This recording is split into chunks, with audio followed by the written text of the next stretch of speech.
Hey guys, it's Steve here. You may recognize me from this first episode of the Sharp Betting Pod with Randall.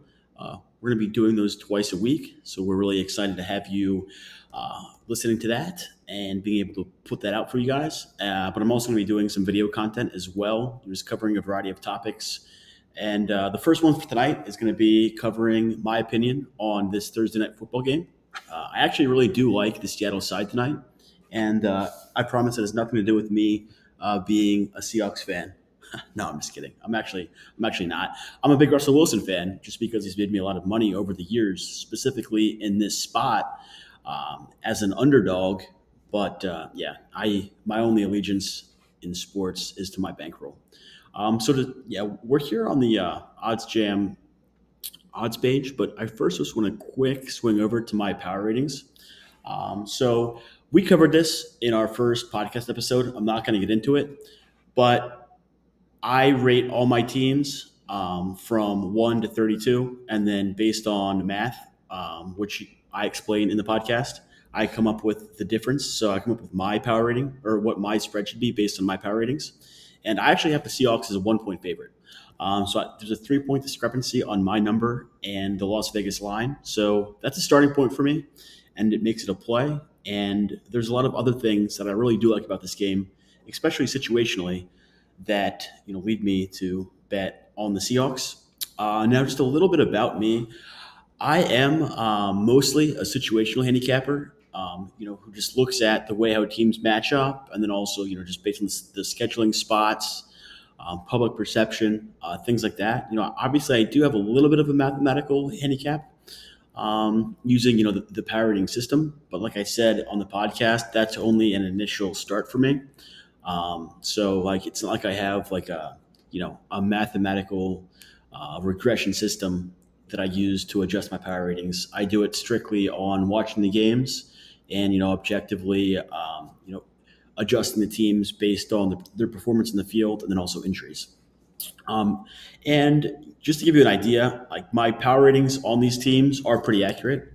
So I'm actually a perfect 4-0 on Seattle this year, and I'm 3-1 on the Rams. My only loss coming on that Bucks game. I actually bet against them the past 3 weeks. So yeah, I think my feel on these two teams is pretty accurate. So hopefully the numbers can prove to be right again. But then I just want to touch on a few situational spots and matchups that I feel really do favor Seattle in this spot.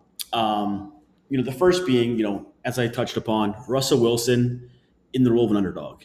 You really can't ask for a better quarterback who is a better performer over the course of his career.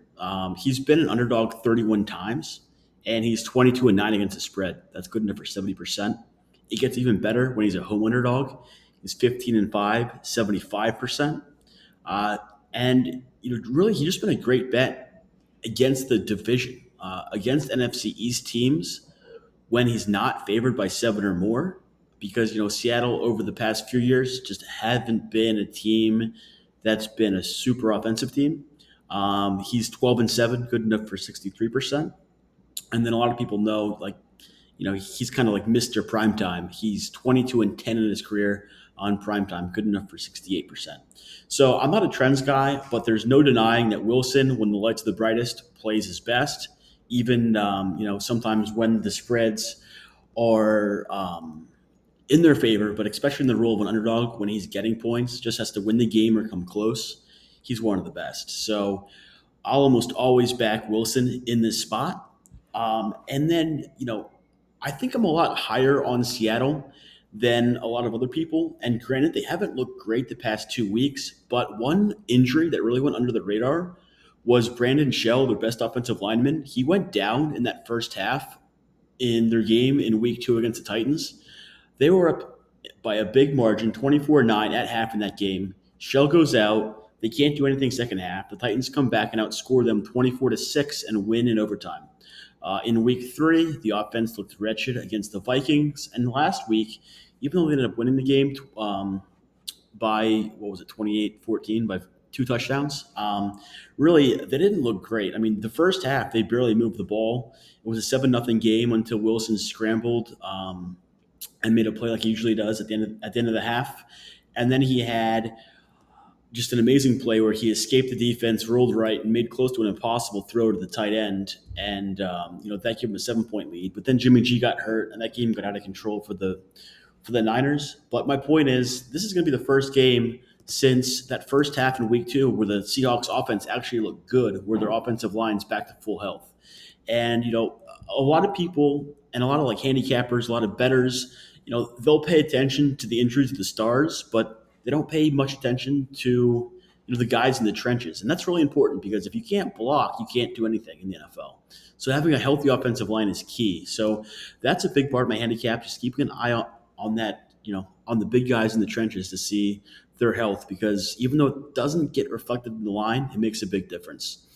And then, the biggest thing for me in this game is I know that the Rams have this reputation of being this tremendous defensive team, but it's just not reality this year. Last year, yes, they were the best team, but defense is one of the highest variance things. Like, it's very hard to have the two best defenses 2 years in a row. It almost never happens. I think the last time it happened was the Ravens back in 2000 and 2001.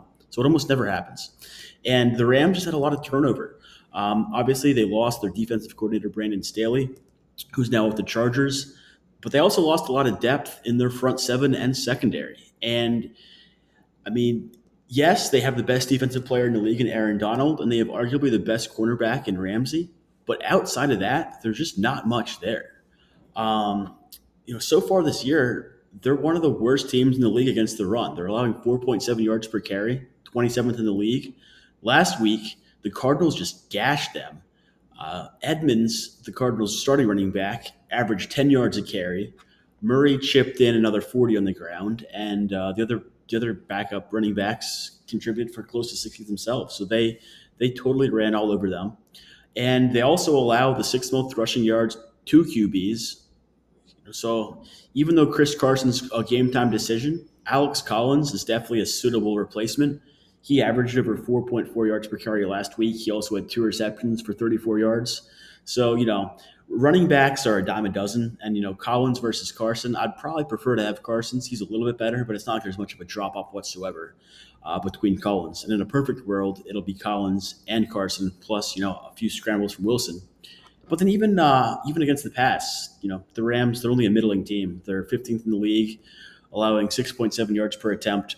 So I really do think that the Seattle offense is going to be able to cook in this game.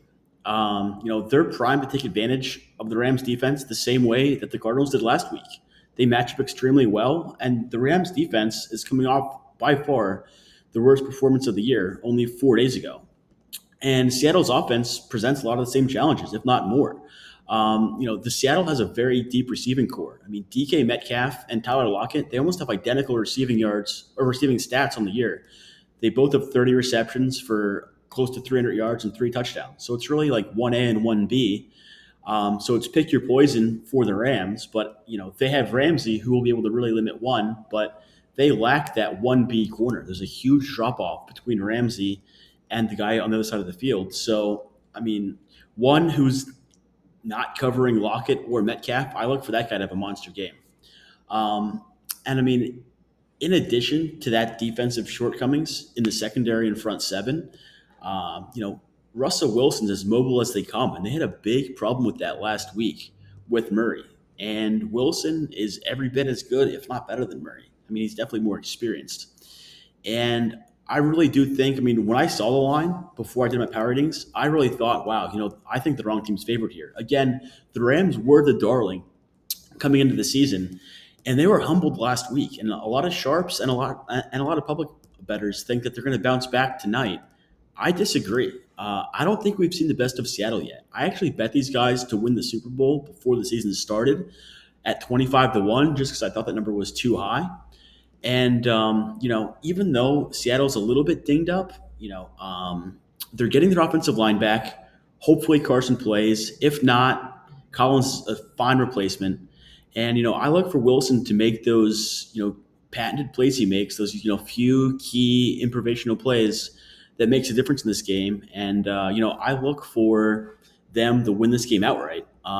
Taking a look at the line here, it looks like, since I started filming, this line's starting to move towards Seattle plus 2.5. So what I'll probably end up doing is I'm going to grab the Seahawks at around minus 124. If I can get them at plus 3 for minus 125 or less, that's a great play. Because typically, I know a lot of math based guys, when there's an underdog that's 2 points or less, they prefer just to go with the money line, because NFL games historically less than 8% land on that number of 2 or 1. So you're better off just taking the money line and getting a better price if they win. But me personally, I like doing that for a favorite just because I hate to get burned by 1 or 2 points.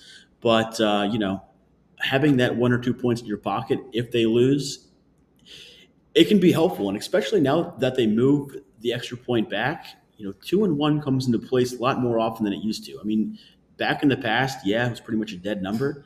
But now, I mean, I think there's already been 5 games this year through 4 weeks that's landed on 1 or 2. So having those extra few points in your pocket is definitely a value to me. I mean, I could see this game being like a 24-23 type game. So that's my play for tonight. I'm taking Seattle plus 3, minus 124. You can find those odds on Bet Rivers or Barstool. Good luck, guys. Go Seattle. And I'll be back tomorrow with our podcast covering our Week 5 picks. Take care.